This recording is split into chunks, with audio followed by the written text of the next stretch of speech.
요나 숨막히는 그곳이 숨쉬는 곳입니다 라는 제목으로 탄성의 네 번째 설교를 우리 성도님들과 같이 함께 나누도록 하겠습니다. 제가 이번 주에 이 심리학 실험에 관한 재미있는 글을 하나 읽었습니다. 학생들에게 헤드폰을 나눠주면서 이 헤드폰의 성능이 얼마나 좋은지 이제 설문조사를 하겠다라고 나누어 주었습니다. 3분의 1 학생들에게는 그냥 헤드폰을 끼고 음악을 들어달라고 했고, 3분의 1 학생들에게는 고개를 가로로 흔들면서 음악을 들어달라고 했습니다. 이렇게 흔들어도 음악이 잘 나오는지 체크해달라는 거죠. 또 나머지 3분의 1 학생들에게는 고개를 위아래로 끄덕이면서 들어달라고 했습니다. 그래도 이상이 없는지 체크해달라는 거였습니다.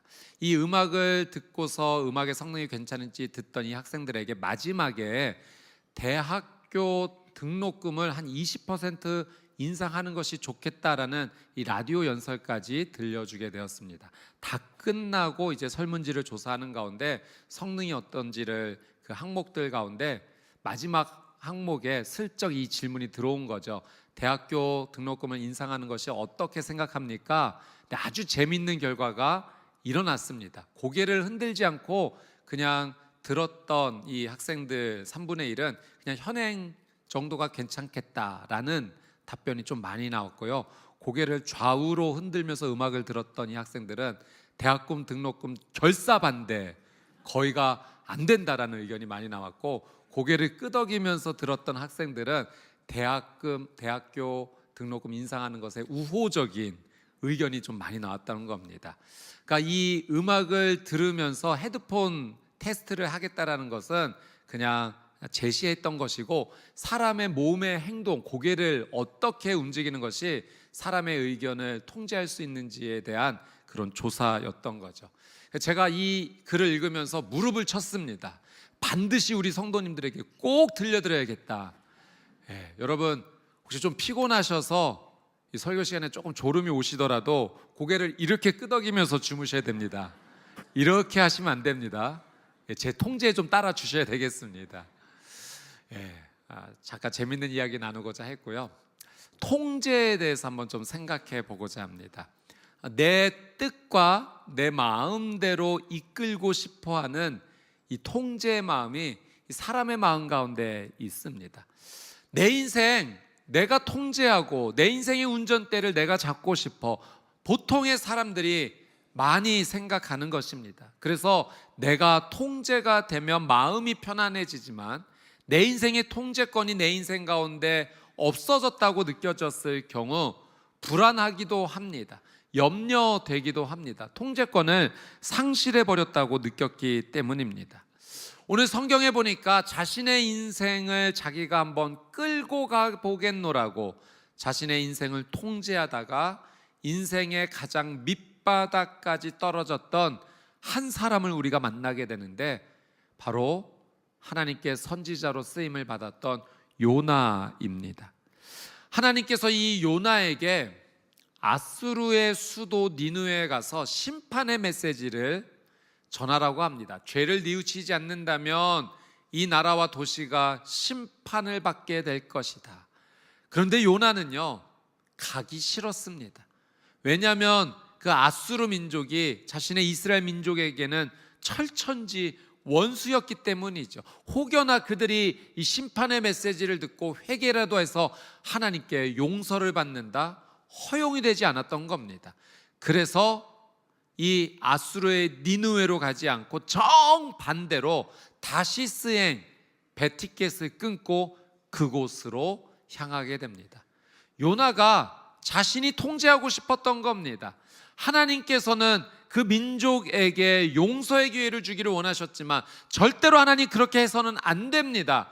자신이 하나님을 통제하고 싶었던 겁니다. 그렇게 다시스행 배를 타고 자기의 인생을 통제하며 나가다가 폭풍우를 만나게 되고요.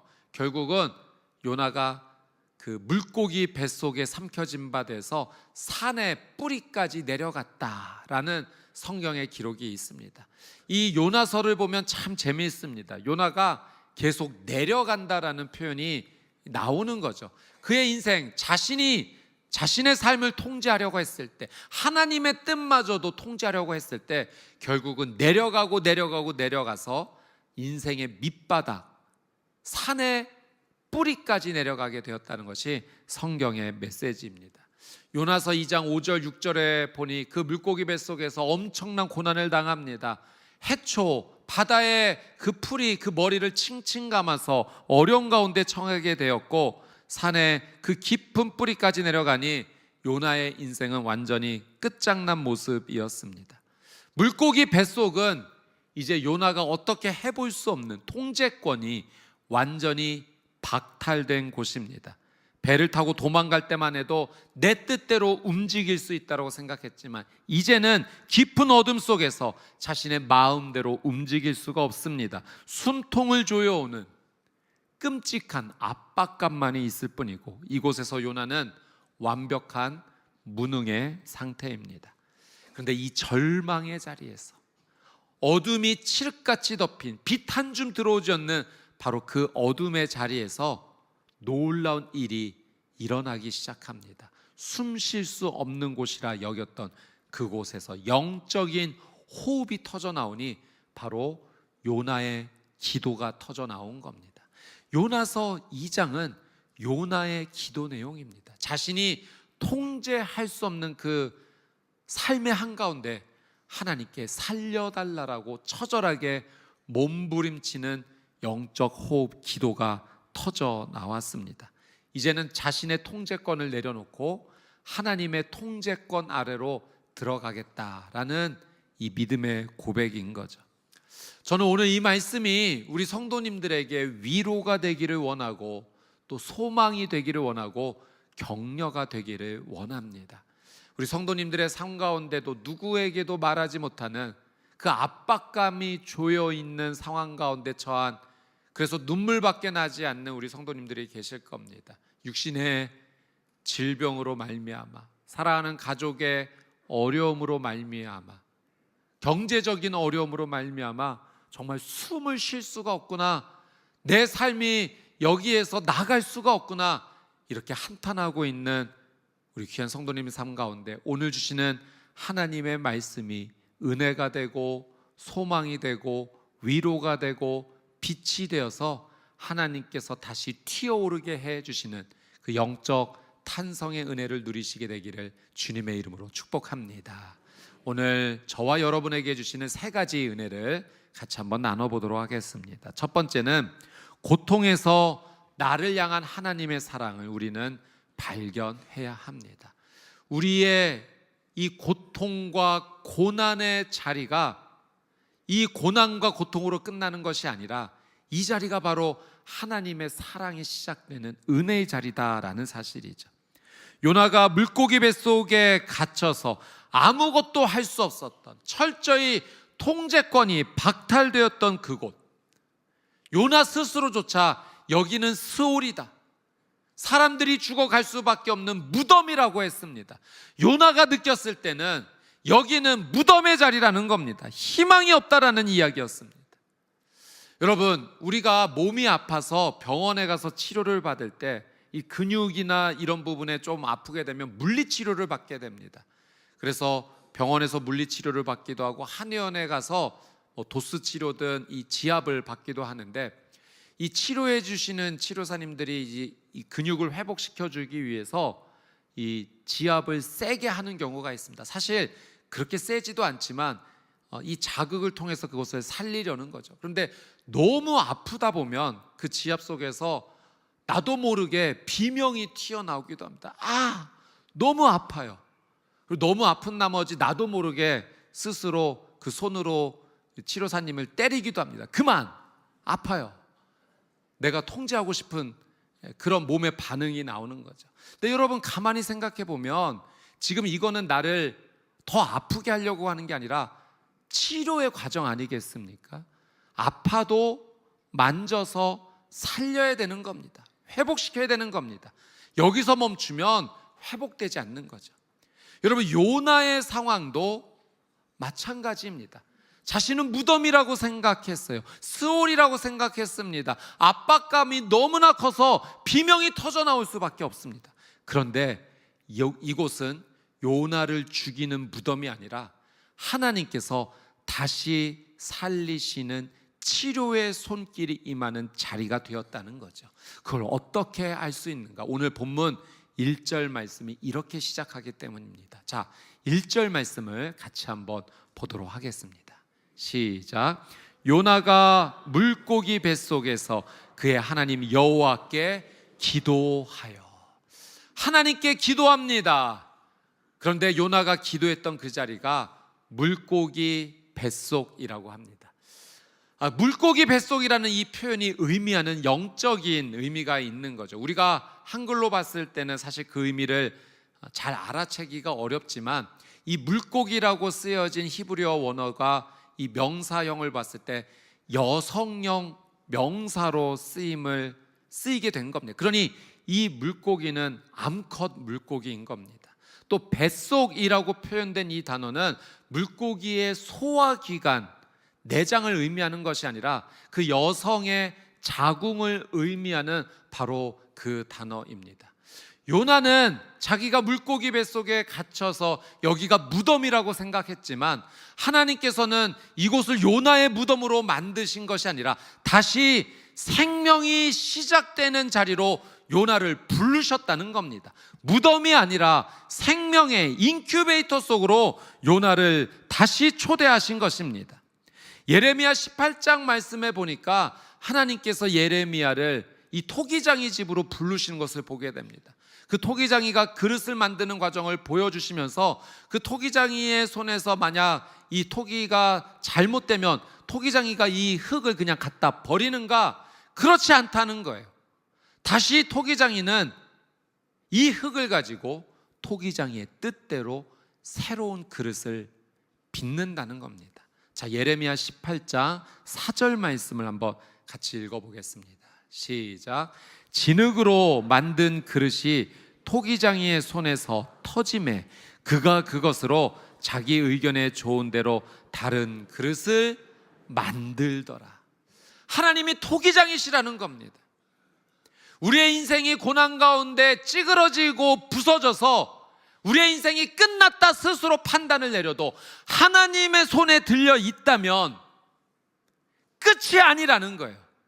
여러분, 토기장이 하나님의 손에서 진흙된 우리가 다시 새 생명으로 재창조될 줄 믿습니다. 하나님께서 요나를 부르신 자리는 무덤이 아니라 생명이 시작되는 은혜의 자리임을 말씀해 주시는 거죠.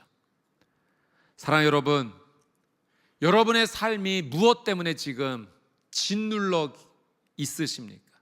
그저 비명밖에 나오지 않는, 눈물밖에 나오지 않는 여러분의 그 상황은 어떤 상황입니까? 경제적인 어려움입니까? 육신의 질병입니까? 살아가는 가족에 풀리지 않는 문제입니까? 오늘 하나님께서 이 말씀을 통하여 여러분에게 소망 주시는 줄 믿습니다. 여러분의 그 고통의 자리가 무덤이 되지 않을 겁니다. 숨 쉴 수 없는 그 자리에 다시 숨 쉴 수 있는 은혜를 허락하여 주실 줄 믿습니다. 내 고통의 자리는 하나님의 사랑이 시작되는 은혜의 자리가 될 것입니다. 오늘 이 요나 말씀을 통해 우리에게 주신 이 소망의 말씀을 붙잡고 믿음으로, 영적 탄성으로 다시 일어나는 우리 귀한 성도님들이 되시기를 주님의 이름으로 축복합니다. 자, 두 번째 하나님께서 주시는 은혜는 내 안에 채워진 말씀이 나를 살리는 기도가 된다는 겁니다. 내 안에 채워진 하나님의 말씀이요, 여러분, 기도가 되고요, 그 기도가 결국 하나님께서 생명을 불어넣어 주시는 믿음의 고백으로 우리를 삼아 주신다는 거죠. 여러분, 사람은요, 무의식 가운데서 내 안에 가득 채워놓았던 생각들, 언어들이 결정적인 순간에 튀어나오게 되어 있습니다. 그것은 내 안에 누구에게도 쉽게 보이지 않았던 부분이지만 늘 내 마음 가운데 채워놓았던 생각과 말이기 때문에 그렇습니다. 이런 경우가 이제 잘 보이는 것이 이 건강검진을 했을 때 수면 내시경 그 마취에서 회복실에서 이런 일이 간혹 일어난다고 합니다. 한 분이 갑자기 이제 수면 마취에서 깨어나시다가 앉으시더니 두 손을 들고 이제는 우리 주 예수 그리스도의 은혜와 목사님이셨습니다. 수면 마취 받으시다가 갑자기 일어나셔서 축도를 하시기 시작하신 거죠. 목사님 예배 시간 아닙니다. 그래도 축도 다 끝나고 다시 누우셨다고 해요. 또 한 분은 이제 막 깨어나는 과정에서 옆에 있던 아내의 손을 꼭 붙잡더니 여보 미안해, 내가 냉장고 뒤에 비상금 30만 원 숨겨놨어. 그 얼마나 매일 노심초사했었던 그 마음, 들키면 안 되는데, 근데 그 마음이 결정적인 순간에 이 수면 마치 깨어나면서 터져 나왔던 거죠. 여러분, 사람은 치약과 같습니다. 치약을 짜면 치약이 나오듯이 그 사람의 내면에 담겨졌던 생각과 말이 자연스럽게 흘러나오는 겁니다. 요나의 삶 가운데 압박이 있었습니다. 물고기 뱃속이었어요. 숨통이 조여오는 그 극심한 고통 속에서 요나를 쥐었자니 요나의 입에서 무엇이 터져 나왔는가? 기도가 터져 나온 겁니다. 이 요나서 2장이 바로 그 물고기 뱃속에서 하나님 앞에 간절히 기도했던 그 압박감 속에서 터져 나온 요나의 영혼의 고백이었던 거죠. 그런데 여러분, 놀라운 사실은 요나의 이 기도의 내용이 시편의 말씀들로 이루어져 있다는 겁니다. 자, 도표를 한번 보여주시면 감사하겠습니다. 이 요나 2절부터 시작되는 이 기도의 내용들이요, 다 시편의 내용과 연결되어 있습니다. 그러니 요나의 이 기도는 시편의 말씀의 모자이크와 같은 거죠. 다음 구절도 한번 보여주시겠어요? 요나의 기도가 시편의 말씀과 연결되어 있습니다. 의미하는 바가 있습니다. 물고기 뱃속이라는 그 압박 속에서 요나를 꽉 짜내니까 평소 그의 영혼 깊숙이 담겨져 있던 하나님의 말씀들이 터져 나온 겁니다. 그게 기도가 되었습니다. 요나가 완벽하게 하나님 앞에 회개했던 기도문은 아니었습니다. 그러나 그의 영혼 가운데 담겨져 있던 말씀이 기도로 하나님 앞에 고백되니 하나님께서 그 말씀의 기도를 받으시고 요나를 다시 시작할 수 있는 은혜를 허락하여 주신 겁니다. 신약 성경에도 보니 스데반 집사님이 이런 믿음의 모습을 보인 걸 보게 됩니다. 성령 충만하여서 예수님께서 그리스도라는 사실을 증언했을 때 많은 사람들이 돌을 던져서 스데반 집사님을 핍박했고 결국 스데반 집사님이 순교할 수밖에 없는 그 상황 가운데 있던 거죠. 압박이 몰려옵니다. 돌이 날라옵니다. 그때 스데반 집사님의 영혼 깊숙이 터져나온 한마디의 믿음의 고백, 주 예수여 내 영혼을 받아 주옵소서. 이 죄를 그들에게 돌리지 말아 주옵소서. 여러분, 이 말은 십자가에서 못 박히실 때 예수님께서 하셨던 고백입니다. 스데반 집사님의 그의 영혼 가운데는 예수님의 그 말씀이 가득 머금어져 있었고 그 압박 속에서 그 진실된 예수님의 고백이 믿음으로 하나님께 드려졌던 겁니다. 사랑하는 여러분, 여러분의 입술 가운데 지금 무엇이 고백되어지고 있습니까?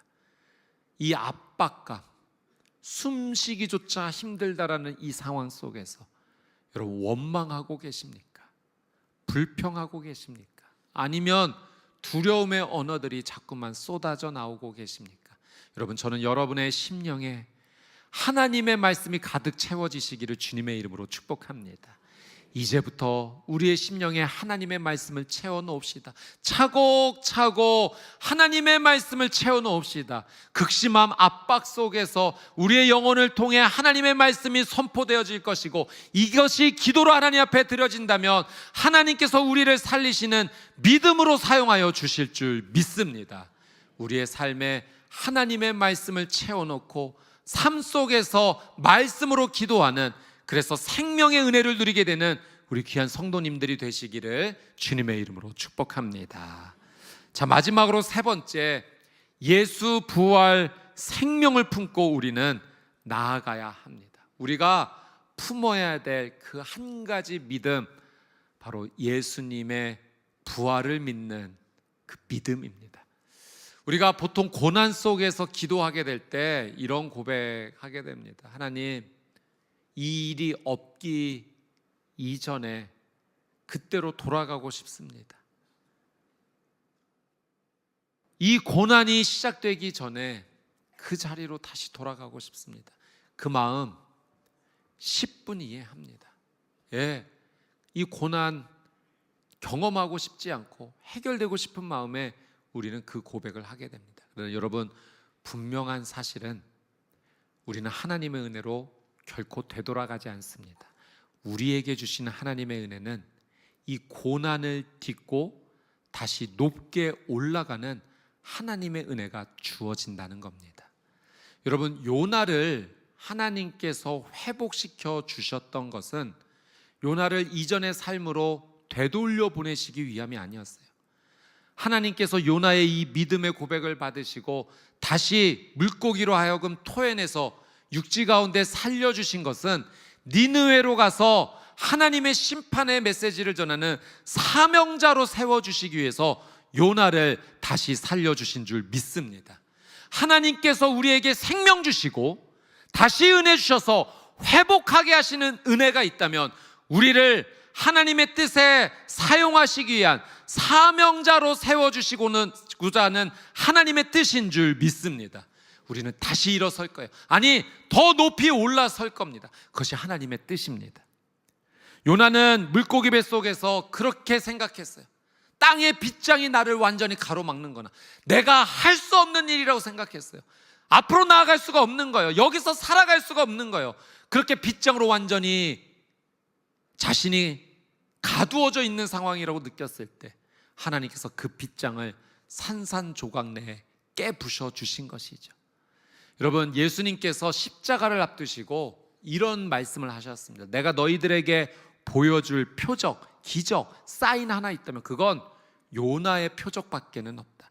예수님께서 요나의 이야기를 말씀하신 거죠. 요나가 물고기 뱃속에서 3일 만에 다시 살아났듯이 예수님께서도 죽음의 권세를 깨뜨리시고 3일 후에 부활하실 것이라는 그 예언의 말씀을 우리에게 주신 것입니다.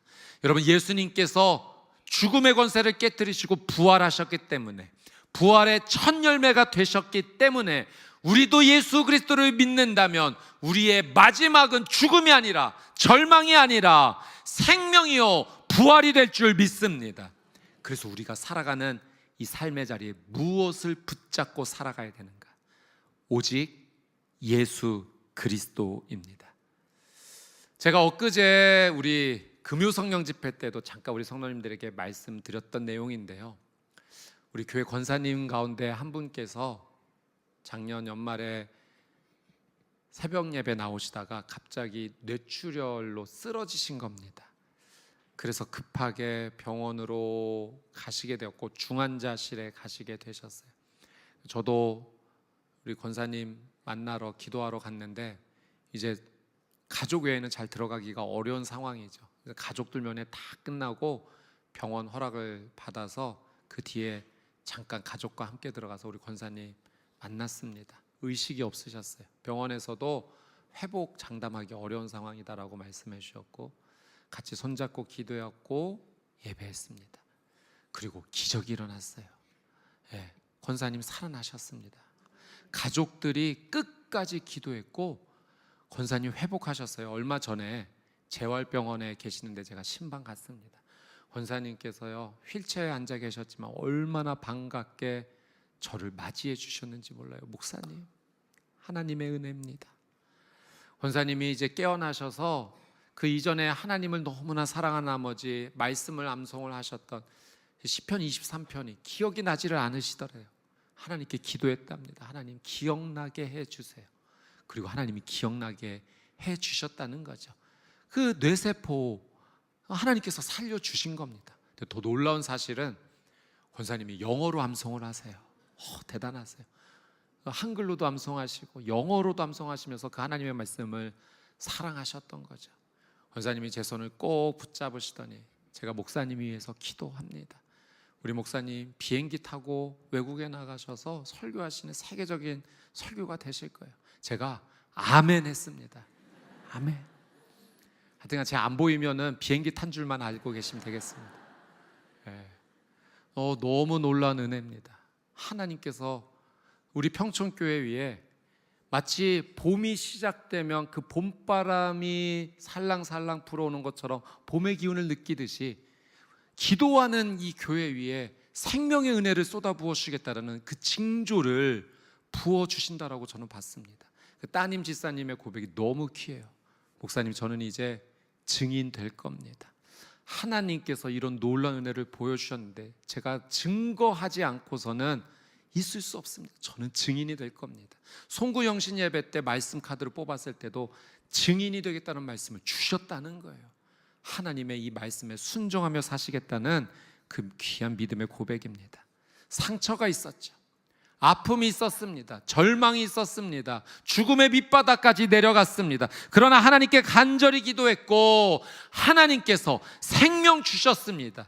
죽음의 권세를 깨트리시고 부활의 생명의 은혜를 주신 것입니다. 왜요? 사명자로 사용하시기 위함입니다. 이전의 삶으로 돌아가는 것이 아니라 더 높은 하나님의 은혜로 이끌어 주시기 위함입니다. 이것이 우리에게 부어주시는 영적 탄성의 은혜인 줄 믿습니다.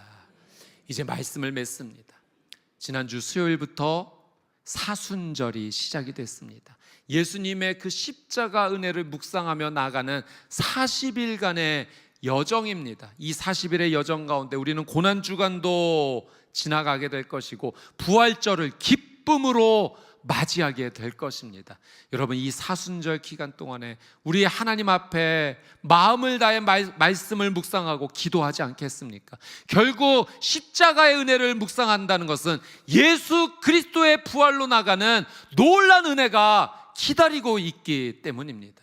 여러분, 우리가 하나님 앞에서 고집 부린 적이 있어요. 내 인생 내가 통제하겠다라고 그렇게 고집 피워서 내 잘못으로 흑암이라는 그 상황 가운데 우리는 갇혀 있기도 했습니다. 그러나 하나님은 우리를 포기하지 않으셨어요. 그 고난의 자리를 생명의 자리로 바꾸어 주시겠다라고 오늘 약속하십니다. 우리 하나님 말씀 붙잡고 기도하며 나아갑시다. 하나님께서 반드시 생명의 은혜로 땅의 빗장을 부숴주시고 우리를 영적 탄성으로 인도해 주시는 그 놀라운 은혜를 허락하여 주실 줄 믿습니다. 예수 부활 생명으로 다시 일어서는, 다시 무릎으로 나아갈 때 비로소 하늘이 열리는 것을 경험하는 우리 귀한 평촌교회 성도님들이 되시기를 주님의 이름으로 간절히 축복합니다.